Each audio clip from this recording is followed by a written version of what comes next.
तर बंधुबाबा अशोक खरात विरोधामध्ये आता एक व्यावसायिक देखील समोर येऊन कशी फसवणूक झाली त्याच्या तक्रारी देऊ लागलेले आहेत। बंधू अशोक खरातकडून कसा गंडा घातला त्याचा पाढा अहिल्यानगरमधील कापड व्यावसायिक राजेंद्र भागवत यांनी वाचलाय। 2022 मध्ये व्यवसाय वृद्धी व्हावी यासाठी भागवत अशोक खरातकडे गेले होते। खरातनं त्यांना आपण कृष्णाचा अवतार असल्याची बतावणी करत पुष्कराज रत्न आणि हिऱ्याची अंगठी दिली।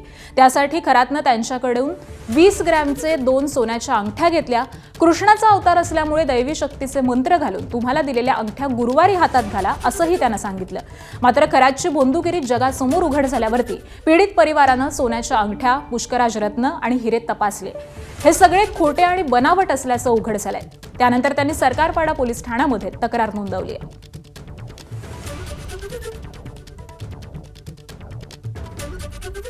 तर आता खरातनं या व्यावसायिकाची कशी फसवणूक केली आहे ते देखील आपण जाणून घेऊयात। अहिल्यानगरातील नेवाशाच्या राजेंद्र भागवत या व्यावसायिकाची फसवणूक करण्यात आली आहे।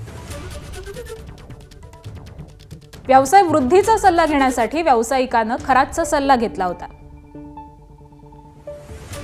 दर गुरुवारी पुष्कराज हिरे जडलेल्या अंगठ्या घातल्याचा खरातचा सल्ला होता।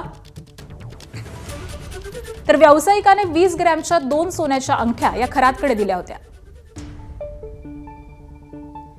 खरातनं पुष्कराज रत्न देण्यासाठी 75,000 रुपये घेतले होते। व्यावसायिकाच्या सोन्याच्या अंगठ्याही लांबवत पितळाच्या अंगठ्या दिल्या होत्या। तर अशा पद्धतीने या व्यावसायिकाची फसवणूक करण्यात आली। एबीपी माझा, उघडा डोळे बघा नीट।